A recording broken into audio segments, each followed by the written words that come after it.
Broadcast. This week on the HPMS Broadcast, we will be sharing some world news. Elizabeth, why don't you start us off? Well, this month, archaeologists in Mexico will begin excavating a secret tunnel thought to lead beneath a pyramid built by the ancient Maya. The tunnel was sealed off centuries ago by the Mayan, but archaeologists plan to clear it in order to reach the hidden cenote, an underwater cavern that was central to Mayan spirituality. Cenotes are water-filled sinkholes and are the only source of fresh water in Mexico's Yucatan state. The Mayan civilization could not have survived here without them. But as well as sustaining the physical life, these deep caverns were a key part to the Mayan cosmology.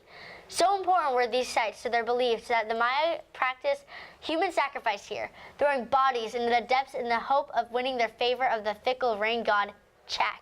For Mayans, cenotes were an entrance to the underworld, says an underwater archaeologist who is leading the team for Great Mayan Aquifer Project.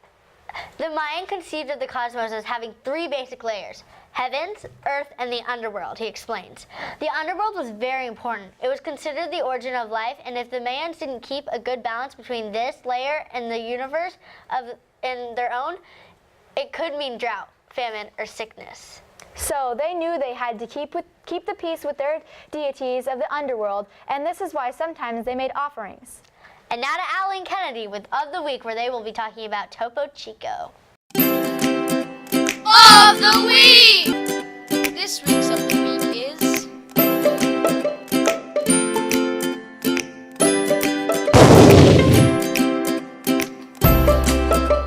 Topo Chico!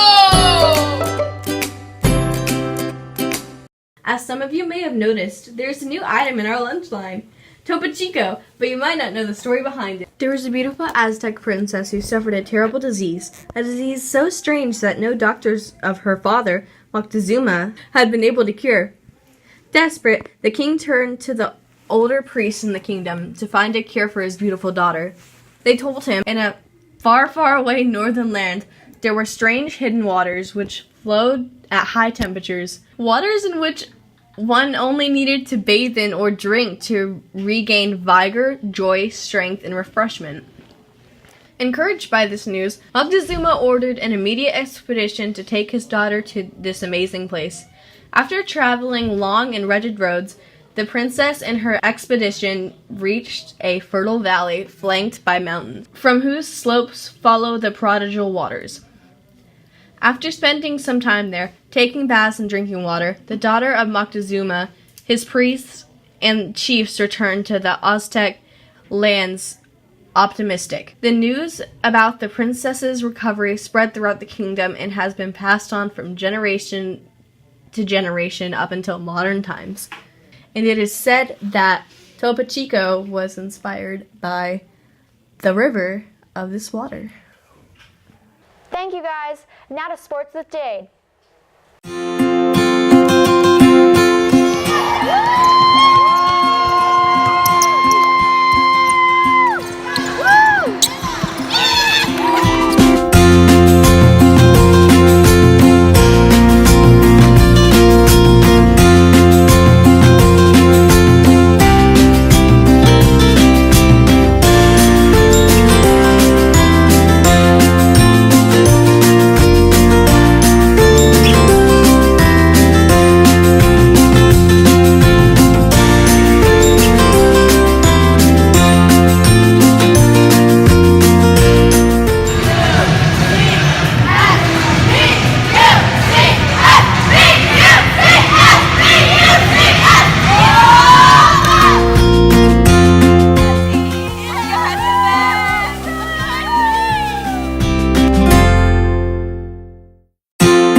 Bucks, I'm Braden Goldsmith. And I'm Brett Meyer with Buccaneer Sports. Last week, the Lady Bucks battled Hill Country. 7th grade white team lost 27-7. 7th grade black lost 32-22 in a tough fought game. 8th grade white won 28-11 and 8th grade black won 42-21. Hey Bucks, coming up this month is the NBA All-Star Game. For the first time ever, it isn't East versus West. It's going to be Team LeBron versus Team Steph. Team LeBron is stacked and is the favorite to win. The starting five for them is DeMarcus Cousins, Anthony Davis, Kevin Durant, Kyrie Irving, and of course LeBron James. DeMarcus Cousins is injured, so we'll see who replaces him. Also, a popular All-Star Game attraction is the dunk contest. Aaron Gordon of the Magic is the favorite, but also in the contest is Larry Nance Jr. of the Lakers, Victor Oladipo of the Pacers, and Dennis Smith Jr. of the Mavericks. That's it for this week's sports. Now to Eli and Alex with some history of the week.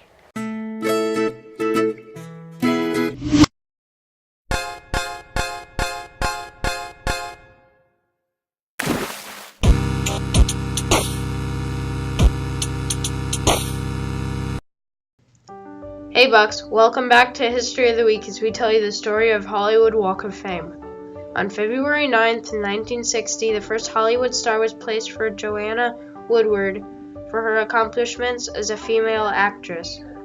Over the next 16 months, more than 1,500 stars were added to the Walk of Fame, and by 1978, more than 2,000 stars have been added. Did you know that Muhammad Ali's star is on a wall? He is the only celebrity to have a star on a wall instead of the Walk of Fame. Thanks, Eli and Alex. Now to some more world news. Last Sunday was the 52nd Super Bowl where the Philadelphia Eagles came back to defeat the New England Patriots 41-33 in Minneapolis on Sunday to win their first Super Bowl and their first National Football League championships in 57 seasons. The Patriots played a strong defense, but they couldn't stop the Eagles quarterback, Nick Foles, who was named the game's most valuable player. Thanks for watching the HBMS broadcast. See you next week. Bye! Stop your feet, clap your hands. Let's kill tonight.